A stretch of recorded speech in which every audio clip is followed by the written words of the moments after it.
අයිබෝවන් සියලුම දෙනාට ගෙදර නාලිකාවට සාදරයෙන් යුතුව උපසිරසුනා පිළිගන්නවා වුණා. අද අපි තල් ගෙඩියකින් තල් කිරි සකස් කරගන්න ආකාරය බලමු. මුලින්ම තල් ගෙඩියේ මේ ඉහළ කොටස ගලවලා ඉවත් කරගෙන තල් ගෙඩිය පිරිසිදු කරලා ගමු. ඊට පස්සේ අපි මේ තල් ගෙඩියේ තිත්ත රසක් තියෙනවා. ඒ තිත්ත රස ඉවත් කර ගැනීම සඳහා ලිපට අල්ලලා හෝ නැත්නම් වෙන යම් ආකාරයකට මෙම පිට පොත්ත රත් කරගෙන පුච්චලා එම තිත්ත රසය ඉවත් කරගත යුතු වෙනවා. එම ආවේනික තිත්ත රසක් තියෙන්නේ මේ ආකාරයට. ඉන්පසු පිට පොත්ත ඉවත් කරගමු.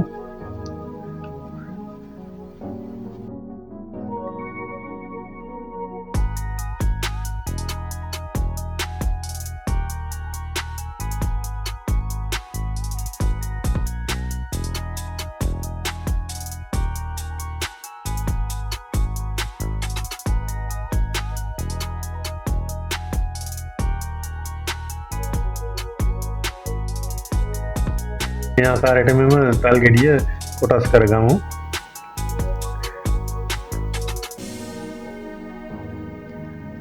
අපි කලින් පොල් ගෙඩියක කිරි මිරි කළා තබා ගත්තා. ඒ පොල් කිරි භාජනයට මෙන්න මේ ආකාරයට මෙම තල් ඇට සහිත කොටස දමලා හොඳින්ම මෙම පොල් කිරි වල මිශ්‍ර කරගන්න වෙනවා. මේ පොල් කිරි වලට මේ පිටි ගතිය තමයි මිශ්‍ර වෙන්නේ.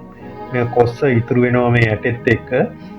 ඒ පිටි ගතිය මේව පොල් කිරි වලට එකතු වෙනවා. අන්නේ පිටි ගතිය තමයි අපි මේ භාවිතයට ගන්නෙ.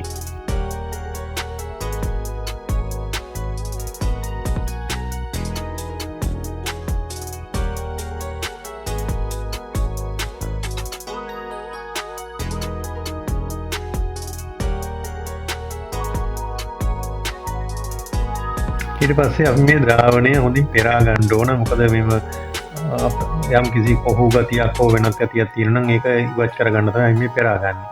ඊට පස්සේ අපි මේව ද්‍රාවණයට ලුණු සල්පයක් එකතු කරගන්නවා. රස අණුව සීනිත් එකතු කරගන්නවා. එහෙම කළා අපි මේක රත් කරගත යුතු වෙනවා. මිශ්‍රණය මේ ආකාරයට මිශ්‍ර කරගන්න ඕන.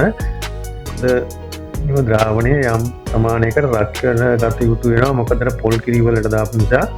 ඊට පස්සේ ජීවිතකරණයේ තබලා සීත කළ පසු මේ ආකාරයට පානය කරන්න සකස් කරගන්න පුළුවන්.